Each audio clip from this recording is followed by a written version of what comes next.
Alcoholic. Um, when this person first asked me to introduce her, my first response was, "Do you want me to cry? Because I'm going to cry." And then of course I would be honored to. Throughout my 2.5 years in this program, this woman has been such a huge source of support and inspiration for me. At first, I was a little bit more than a little intimidated by her ferocity and vibrancy. But she has definitely taught me how to love myself again and to enjoy and live life, even though at the start I didn't know if that was possible. And I know that I am not the only one in this room who can say that. Um, I could probably go on for the whole hour talking about how much I love this person, but I won't. Uh, Devin, I love you.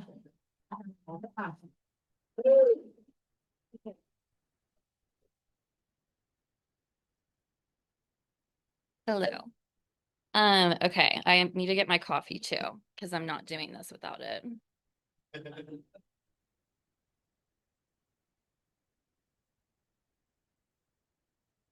Yeah, need at least two beverages at a time. Um, all right. Well, thank you to Stanley for asking me to speak. I'm Devin, I'm an alcoholic.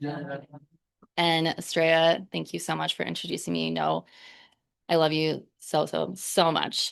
And happy Mother's Day to any mothers we have listening. It is just such an honor to speak today. And um, I have stacks and stacks of journals that I've kept over my lifetime. I started keeping one when I was 7 years old. And then I started writing terrible poetry in middle school and then got my degree in creative writing in college. And then after that, I wrote for some newspapers for a couple of years. And then over the last 15 years, I've written multiple halves of unfinished manuscripts as writers do. And all of this is to say that I do consider myself a writer, which boils down to a storyteller. So I wanted to make sure that my story today has some structure and that I tell you things with intent. And this is me being relaxed. I do have 7 pages of single spaced notes. So you're welcome for chilling out a little bit. Um, and I do just want to note that I will be talking about some difficult topics, just including domestic violence, sexual assault, suicide. And so if anyone does want to leave or can't listen to that kind of stuff, I just wanted to put that out there. Because I do think, especially as a woman, like we face a separate set of consequences and fears and dangers that just in our life in general. And then this is amplified as an alcoholic woman, and it comes with a ton of shame and blame and self-hatred, and our addiction often silences us on the topic. And the shame silences us on this, and I'm just not willing to do that. Um, and so I guess I just want to start. I think I hate the cliche that like it boils down to our childhood, and I don't think mine alcoholism does entirely, but I do think it's important. Um, my from the very beginning, I was a fear-driven person. Um, from some of my earliest memories, like my very earliest memories, it's all based around fear in some way. And I have pretty severe clinically diagnosed OCD, and like looking back, I didn't know what it was, but that was already there as well. Which I do think, I mean, I think it's a complicated illness, but I think it obviously comes down to wanting to control things, and I think you want to control things out of fear. Um, you know, I was doing the whole um locking doors, checking doors, all of that kind of stuff, which obviously that escalated into a whole different slew of symptoms now. But that was there from the very beginning. And one thing that really sort of exemplified like just the level of fear that I had even as a young child was that I could not sleep alone at all. I was absolutely terrified. Like I remember like the paralysis that I had laying in bed as a kid. and just being absolutely terrified. Like, and I feel like it manifested as a fear of an intruder, someone coming into my room, killing me, things like that. But I feel like it was just a manifestation of fear in general, of the unknown, of something like the other shoe always dropping, something bad happening soon. Um, so I had this level of fear, and then I had this mixed with these extremely high standards, both internally and externally throughout my life. Um, I played very competitive soccer.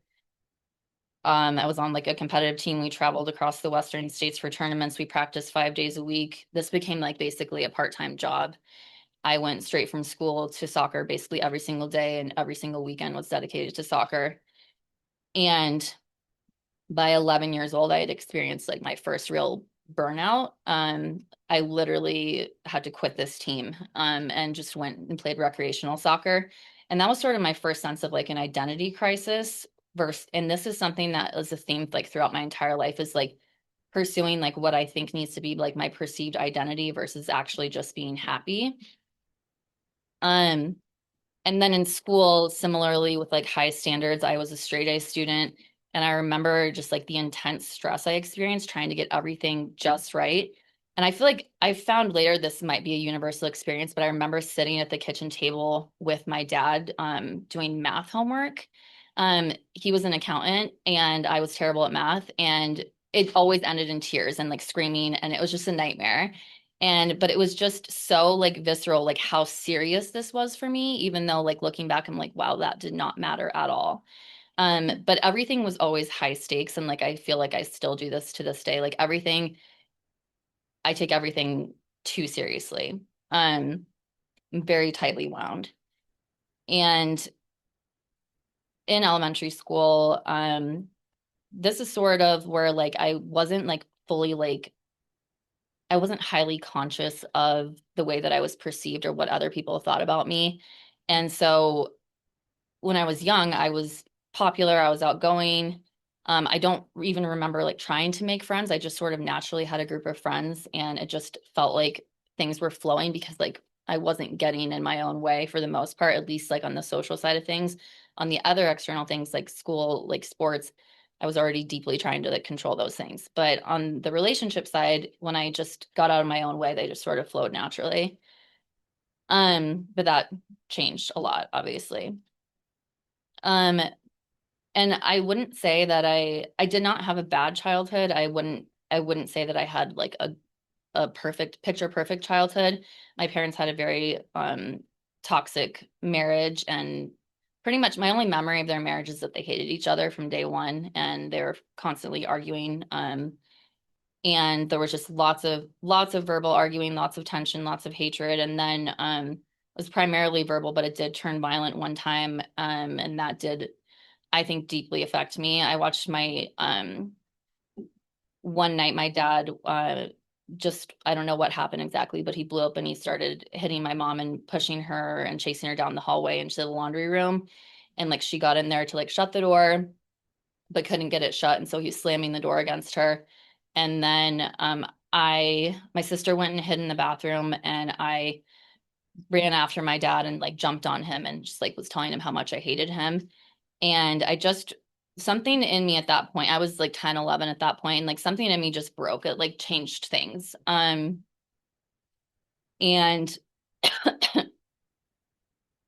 I went from, obviously I wasn't carefree, but that certainly was a turning point into where I started to become more and more depressed. Sorry, I just want to make sure I'm keeping the time right. So yeah, this changed a lot. And that was when I was going from elementary school to middle school.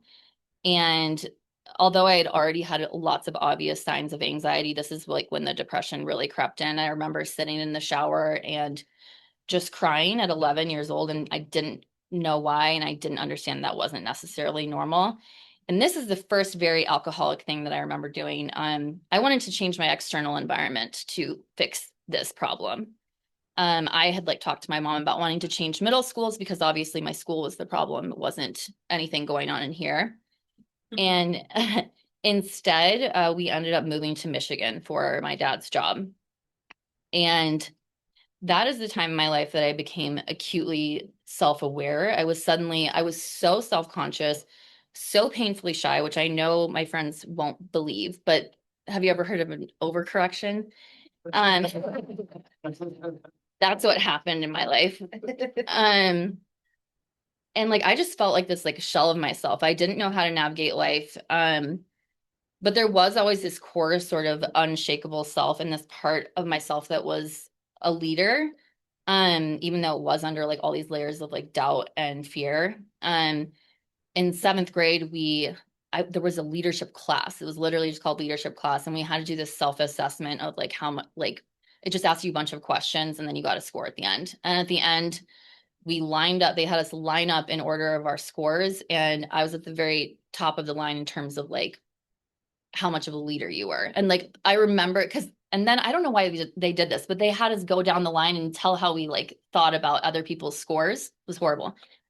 And everyone was like, well, she's nice, but like she's so quiet. And like, I don't know, like that's just kind of weird to me. And I like people didn't really like see that. But it's like, even then I was like, yeah, that makes sense to me. I was like, I'm not really embodying that now, but I do feel like that's there. Um, and then high school is when I really did start engaging in addictive behaviors. Um, I so classic. I got in my very first toxic relationship with an extremely avoidant man, and I just chased that dopamine hit that came from that hot and cold dynamic. And just like any addiction, I just when you got that hit, like you're just like, okay, I need more of this now. And this brings me to my first drink. And I just think it is so fun. Somebody said in a meeting once, they're like, nobody remembers their first taco. Like we love a taco, but like nobody remembers that. I was like, every alcoholic remembers their first drink. Maybe not every alcoholic, but a lot of them do. And I absolutely do remember my first drink. I was 16 and I had a little bit of wine with my family. And after everybody went to bed, like my parents weren't drinkers, which is a little bit of a divergence from a lot of people in the rooms. We had addiction in other like extended family members, but not in my direct parents. My dad has like one beer a month, which I find really annoying. And and my mom, she was just like a wine drinker basically. And so they had one singular bottle of tequila the entire time I was growing up. That my sister, my older sister, this bitch, that she already watered down, guaranteed. So I was drinking, so I was like, okay, we have this watered down bottle of tequila. So I just like had a few shots of that and I immediately loved it. I was like, this is fun. Um, and after that, I would just like sporadically drink whenever I could. Um, but it was all like immediately I drank like an alcoholic. Like it was always, always, always too much. I was never like, a few like seltzers here or there kind of girl. Like it was like, where's the liquor? And always to a blackout pretty much. Um, and I had consequences pretty much immediately. I remember like very shortly after I started drinking, my sister took me to a party. And I don't recall this obviously, but the next morning I woke up with blood on my teeth and just looked a mess, obviously. And she's like, yeah, you fell face first and into some bushes. And I was like, cool. So that was great. And that was just like the very beginning of like the injury, so many injuries, consequences. Um, and then I also, the avoidant boyfriend, fortunately for me, his dad was an alcoholic and had an entire liquor cabinet. And so I was like, I need all of this. And so I would bargain, bribe, lie, whatever. I was like, I need more alcohol. I'll do whatever you want, but I want your alcohol. And so I was already scheming from day one to get alcohol. I would do anything for it. And this is also the time period that I started attempting to quit, and counting time, trying to control it. I looked back at one of my journals and I was like, I'm 5 weeks sober. This was 20 years ago. And obviously that didn't work out. Um, and this is where the consequences really, really started, when I was at the end of high school. When I was 18, I had my first very serious consequence.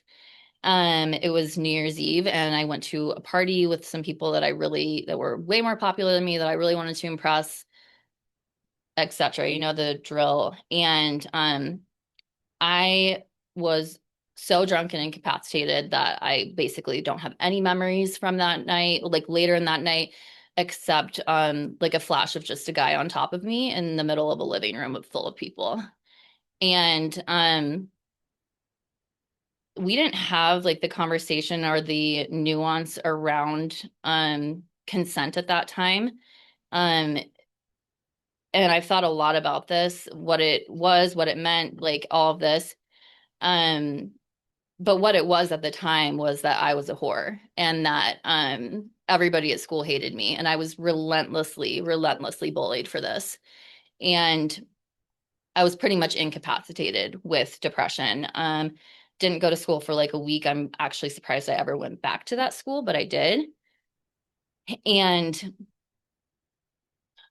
it didn't feel like it was the first thing that happened where I was like, I can't recover from this, you know? And I do think that's like a core wound that I'm like still healing from to this day, but I have a much better relationship with that experience. And that sort of led like that. So that was New Year's Eve. And then about just check the time. So like 6 months later, I pretty much had like a mental breakdown. And I I would suggest not doing this. I told a cop that I was suicidal, and they don't just let you go home after that. So obviously that was my first little trip to the psych ward, one of a few, kind of a frequent flyer. And so I went there. I graduated high school early, which was fine because I was a straight A student. They just froze my grades. I was like, cool. And then pulled another geographic. I was like, I need to leave Michigan. I'm getting out of here. I hate this state. This is the problem, obviously. And so I moved back to Colorado. And I remember driving in the car with my mom at that time, and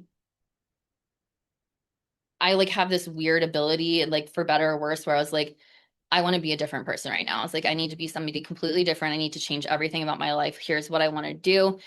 And this is what I'm going to do. I was like, I want friends again. I want to be popular. I want to be accepted. I want to forget everything in my past. And like, that's basically what I did. Like, I went and I met a ton of people, like, obviously fell in like with a terrible crowd of people that all we did was drink.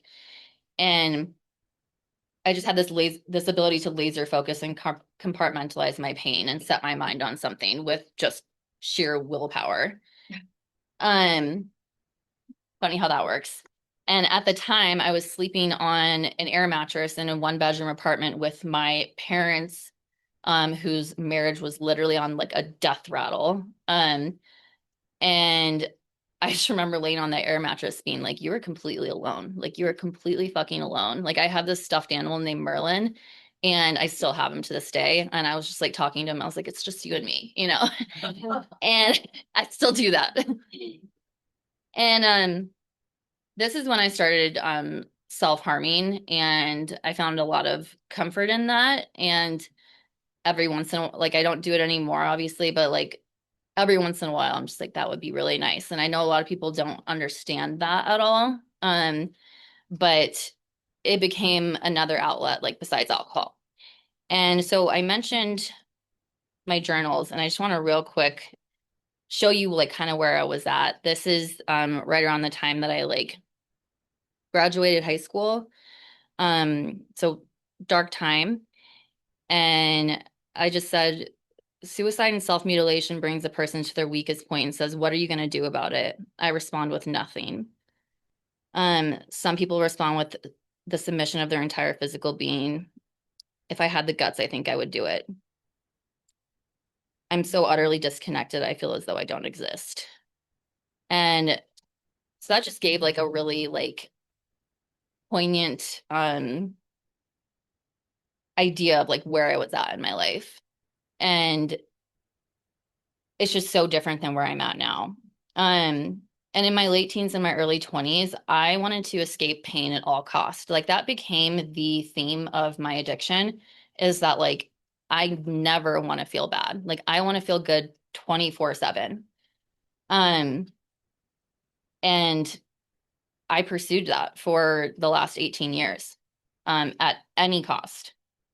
So just check this here. Okay. Yeah, so the destructive path that I was on after high school, it absolutely exploded when I went to college, as you can probably imagine. I had no supervision, I had unlimited access to alcohol and drugs. And so just all bets were off. I was pretty much always blacking out, like anytime I went out. And you know how colleges where it's like there's always some sort of event on a Tuesday or whatever. So you're drinking all the time. I wasn't drinking every single day, but I was drinking as frequently as possible with not, having to drop out of school. And a lot of my friends did have to drop out because they were failing out due to the insane shit that we were doing. And so this was kind of coupled with just like this absolute warpath of drinking, mass just partying. And at the very start of my sophomore year, I was sexually assaulted, and some would probably just plainly call it rape, but that's a difficult word for me to wrap my head around. And regardless of what I call it then or now, that absolutely broke me. And I fell into another very deep depression and checked myself into the hospital for suicidal ideation. And another thing I wouldn't recommend is if you go into the psych ward and they don't find your drugs, don't tell them about it. That's what I did because I felt guilty. That's another theme in my life. I felt guilty that I knew that they didn't find the cocaine that I had in my wallet. And I was like, well, I'm in the hospital. Like, I was like, and I even asked my therapist, I was like, if I tell you something, are you going to tell anyone? She says, as long as it's not hurting anybody else or whatever, basically, are you going to kill yourself or others? So I told them, of course. About an hour later, the cops show up. And I spent the next year fighting 4 felony charges. And I was just on a path of total destruction. And about a week before, amazingly, those charges got dropped, which I have no idea how that happened, but they did get dropped. It took a year. But right before those were dropped, I got caught drinking at a party. I was only 20. And so I decided it was a really good idea to run from the cops. And they caught me and got arrested. And so then I spent another year with a deferred sentence dealing with that. So the legal consequences were just pouring in. But I didn't see this as a thing where I was like, oh, I need to quit drinking or anything like that. So there was never I didn't have a long period of zero consequences. Like they were there from day one and then got really serious within a couple years. And then I continued drinking for the next 16 years after that. And that's how powerful my alcoholism is. And just want to take a quick look here. I just have one other entry that I do think is kind of just gives you another idea of where I was at.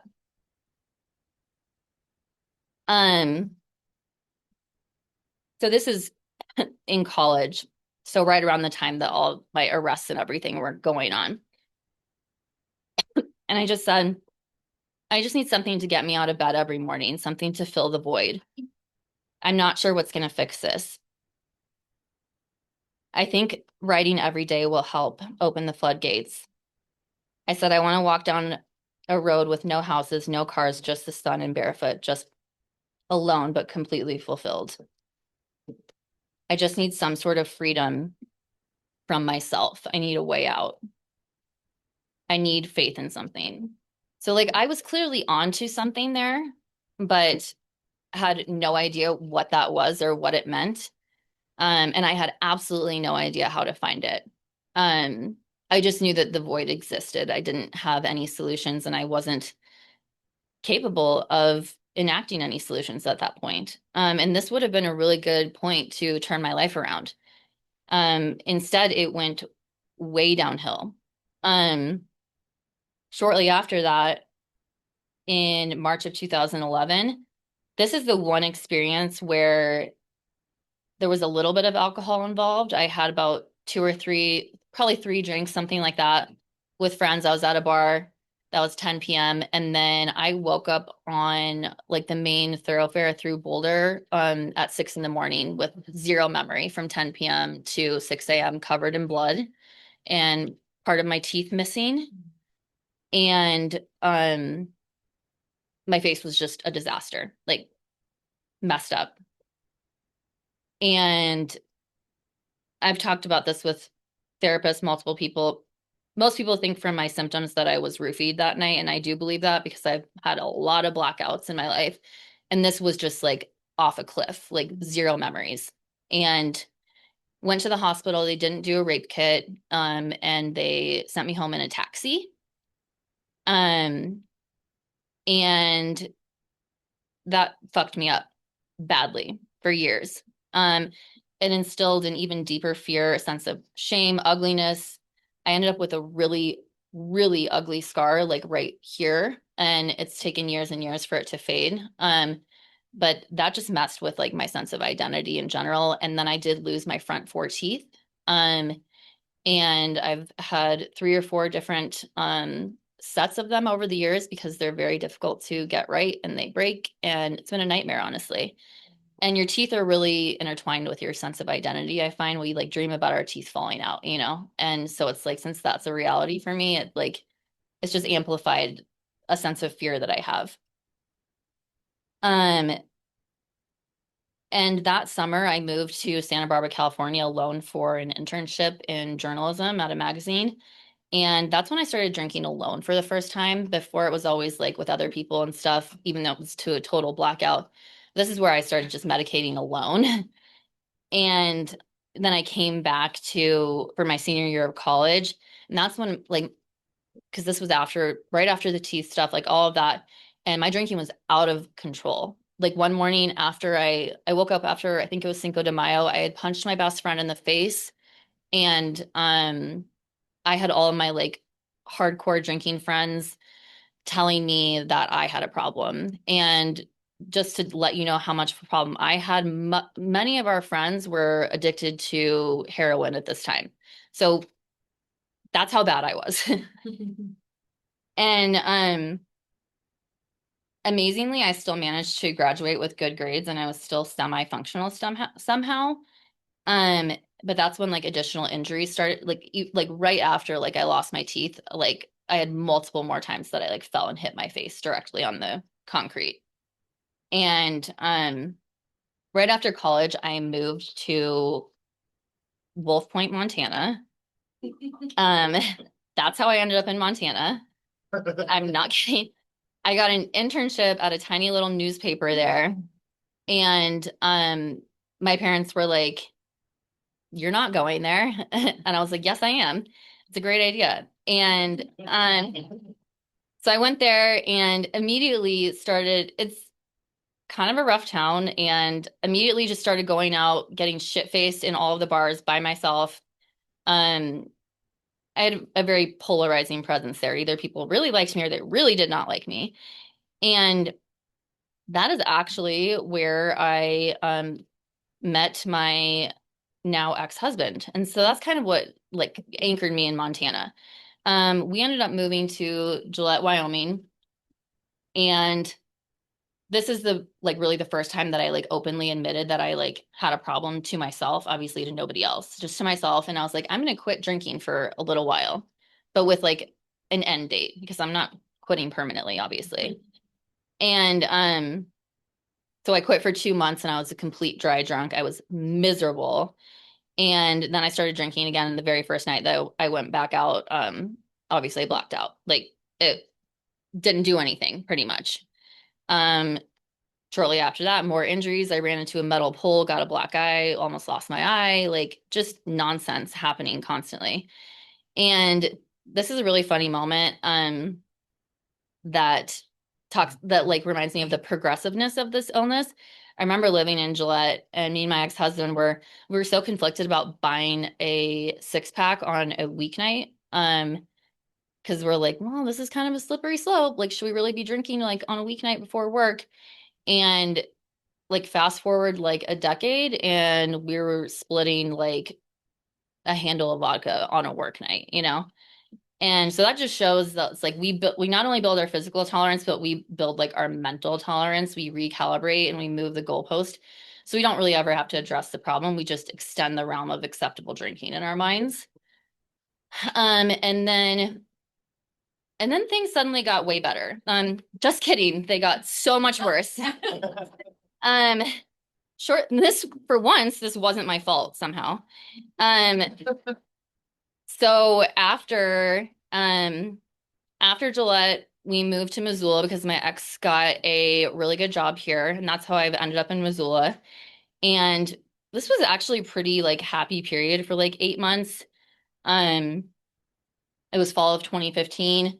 And then in May of 2026, we went to, I don't know if you guys remember the festival Sasquatch out at the Gorge. We went there. And on like the second to last day of that, I get a call from my sister and she's like, Mom's dead. And my mom was like my closest person to me in the entire world. And she was not sick. Like she was completely fine. She was, I think, 56 and like my absolute best friend. I talked to her like 4 times a day. And my sister was just like, Mom is dead. And she died from just like a rare health complication.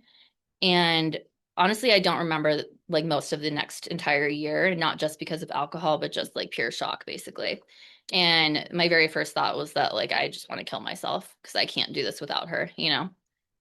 And I just wasn't willing to accept that loss or process it in any way.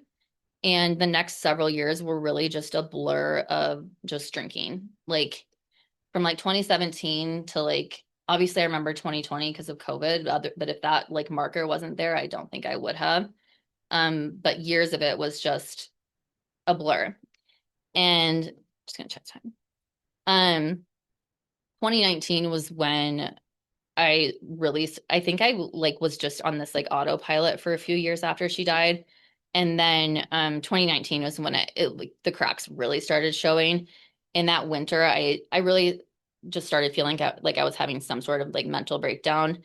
And then during COVID, my husband and I separated, and I wasn't willing or capable to figure out how to fix that. I wasn't capable of taking care of myself, let alone being mature enough um, emotionally to nurture something important like that.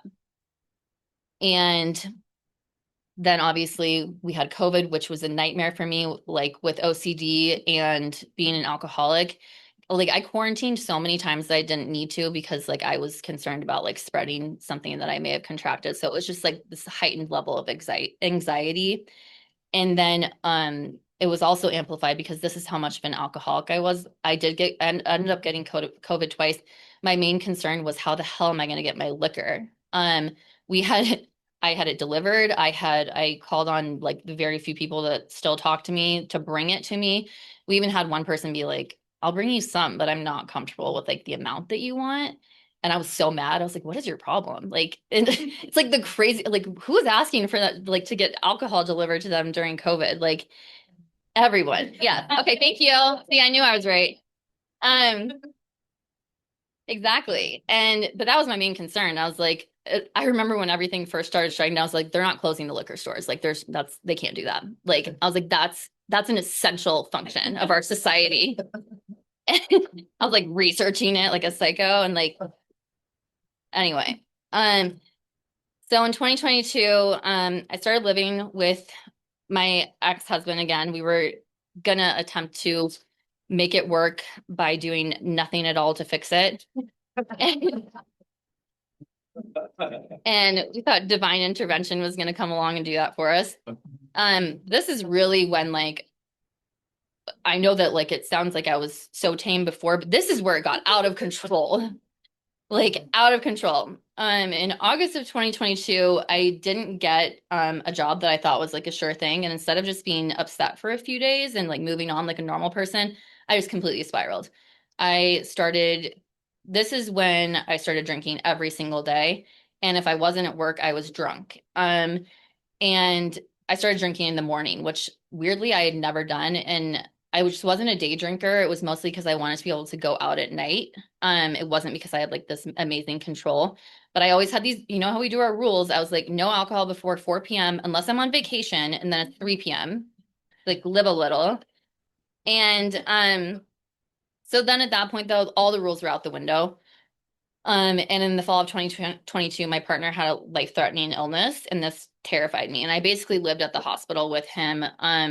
Otherwise I was home alone drinking. And I guess this apparently happened because unknowingly I must have cut down on my consumption, because this was the first time I went into severe withdrawals. So I was totally alone at home, and I'd obviously had like shakes, sweats, all of that before, but I'd never had severe withdrawals. I started hallucinating at home alone, and I didn't know what was happening. And I started going to the ER for just a mixture of mental health and withdrawal treatment, and I lost like weeks of time. Um, and I didn't even know I had gone to the hospital until either my partner had told me or I saw like the visit note in like my chart or whatever. I had no idea that I had even gone. And then this is so 2023, this is the start of when I was constantly in and out of the hospital. From the fall of 2022 to June of 2023, I was in the hospital between 10 and 15 times for severe delirium tremens. And the withdrawals were so intense and painful, I really can't put them into words. I thought I was going to die multiple times. I probably was very close multiple times. And they continued to try to get me to withdrawal, obviously with benzos. And I just kept drinking. I would take them to get through. Like, amazingly, I still had a job most of this time, which is crazy. That ended quickly though. So I lost my job in the fall of 2022, and I was like, I need to change careers completely. And I managed miraculously. This is where I can like just do something with sheer willpower. I ended up getting a job for a managed service provider for an IT company. And I was like, as an IT technician, I had no experience. And I was like, I can do this job. I swear to God, I was going through withdrawals during the interview, and like I think they just thought I was nervous, but I was like losing motor control, so I couldn't talk that well. But I still got it. Um, but I burned that down quickly. So I was a frequent flyer at both hospitals here. Um, I'll speed this up a little bit. I was frequent flyer at both hospitals. I switched from Providence to Community because I was too embarrassed to go back to Providence, but I ruined that because I wanted to leave Community because I knew they weren't going to give me any benzos because I was still wasted. And so I unscrewed the IV in my arm and escaped the hospital and called an Uber. Gave him my number, which he took, by the way. And then the cops called and said, hey, we need to bring you back to the hospital, obviously. And that's kind of what led me to rehab. A social worker called me after that. They're like, we're highly concerned about you for good reason. And she helped me get into rehab. Just prior to all of that, I did your classic stuff. I lost that IT job, crashed my car, and got a DUI within the span of 2 months, and then went to rehab, came back out, relapsed immediately. Um, Another injury, which most of you know, this is kind of what brought me into AA in the first place, is in that week, like after rehab, I went cliff jumping with a friend, which is a great idea. Obviously, brought my bottle of vodka. And instead of jumping the way you're normally supposed to, I just fell face first into a bunch of rocks. And then they had to rescue me. And so didn't remember the next 14 hours after that. And so then I was like, maybe I should check out an AA meeting. And so came down to the zoo group. And that's kind of what leads me to like my sobriety journey. I had no intention of quitting drinking at that time. I was just like, I need to check out a meeting, like whatever. Like some people talk about they get this like where they're just done, they're done drinking. They want to quit completely. I've never had that in my entire life. I've never been done drinking. I don't think I ever will be. And that's why like I'm a one day at a time alcoholic. Um, So I didn't plan on staying sober. But what happened was that I found something in the rooms of AA that I didn't like know that I was missing. I had talked about in my journals like about the void, about something that I'm trying to fill, and I didn't know how to do that or what it was, but I found that in the rooms. Um, and it's probably more complicated than this, but like it really does. We talk about how connection is the opposite of addiction. So really it was the connection that I was missing. Um, but if I had stayed sober from the time that I first walked into the zoo group till now, I'd have almost 3 years of sobriety. Right now I have a little over a year. And so it hasn't been a completely linear journey. I just that first year I got 15 months and then relapsed, but I still had so much pain and I couldn't regulate my stress. I couldn't regulate my emotions. It was kind of like a training wheels period for me, I think. And I don't regret relapsing because this last year it's been so much better than the first time around. At the time during that first year, I was in a very high stress job. And I do have a journal from that time that I couldn't find, but basically every single entry was like, I'm so fucking stressed out. I'm so miserable, like da da da da, like not having a good time. Like, but I also have some of the best memories of my life from that first year, and I met literal lifelong friends. And I just had no idea that community was that key factor that I was missing in my life. And then fall of 2024, I relapsed, and we talk about how you relapse long before your first drink, and that was so true for me. Like literally, like it couldn't not have been more like cliche. Like a month before I relapsed, I was like, if I don't reduce my stress soon, I'm gonna relapse, like to my friends. And then then I went and did it. So it wasn't a surprise to me. And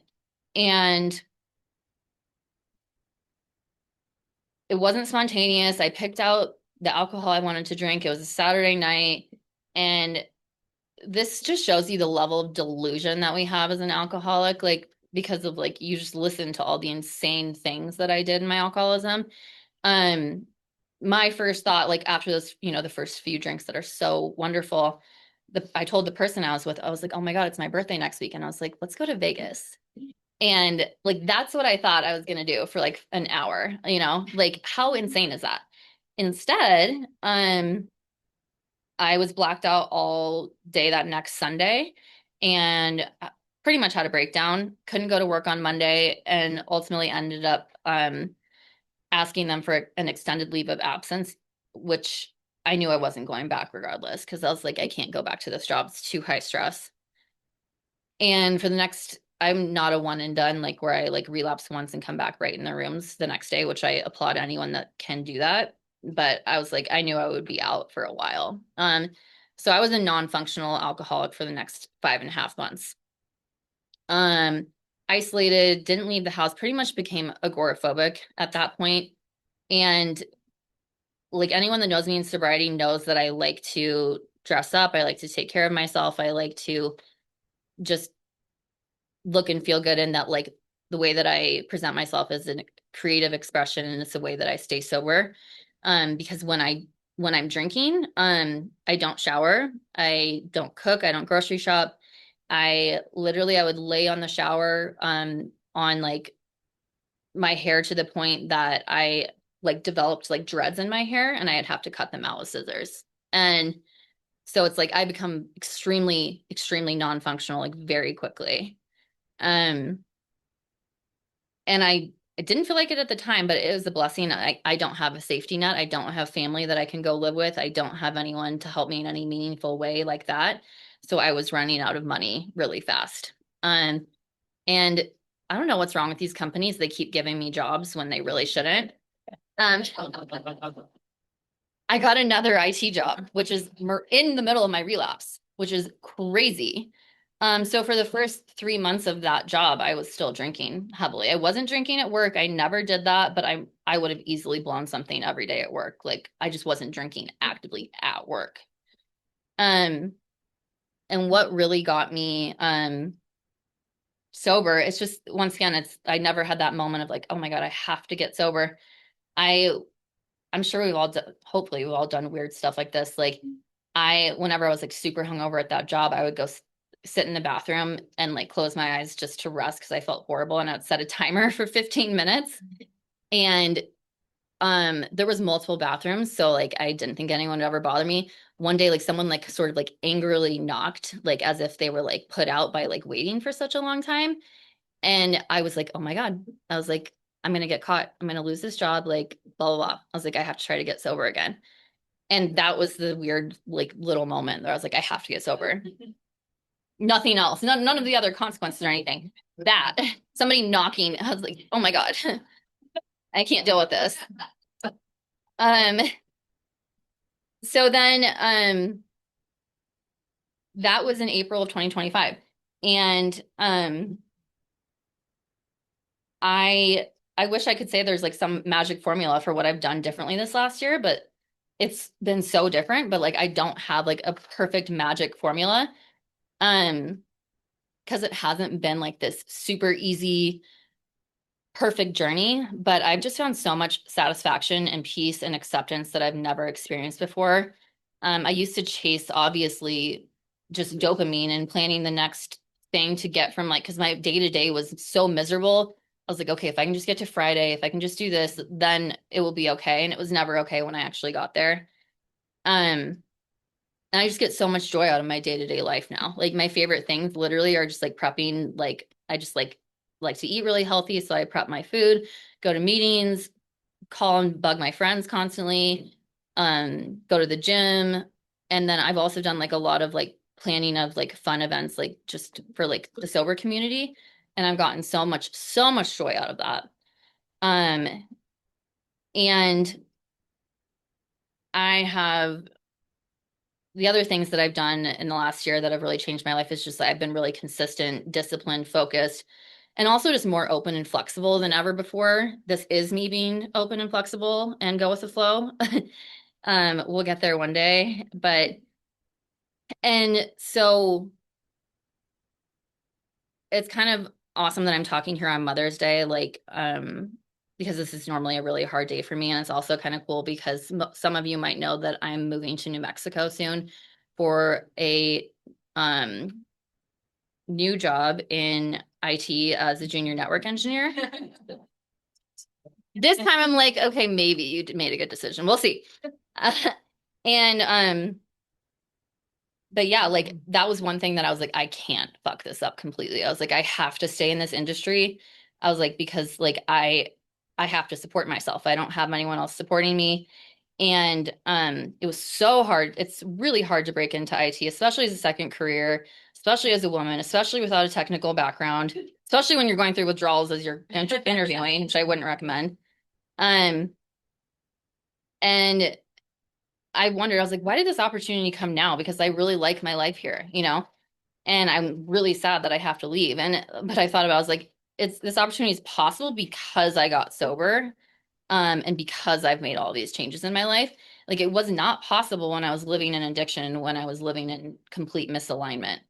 And so I am nervous, I am scared, but I'm just really I'm excited, and I have the tools to find solutions and change my perspective and accept what needs to be accepted and change what needs to be changed. It does feel like full circle talking here on Mother's Day, like I said.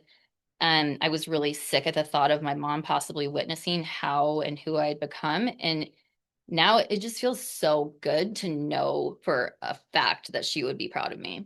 Um, and mostly I'm really proud of myself.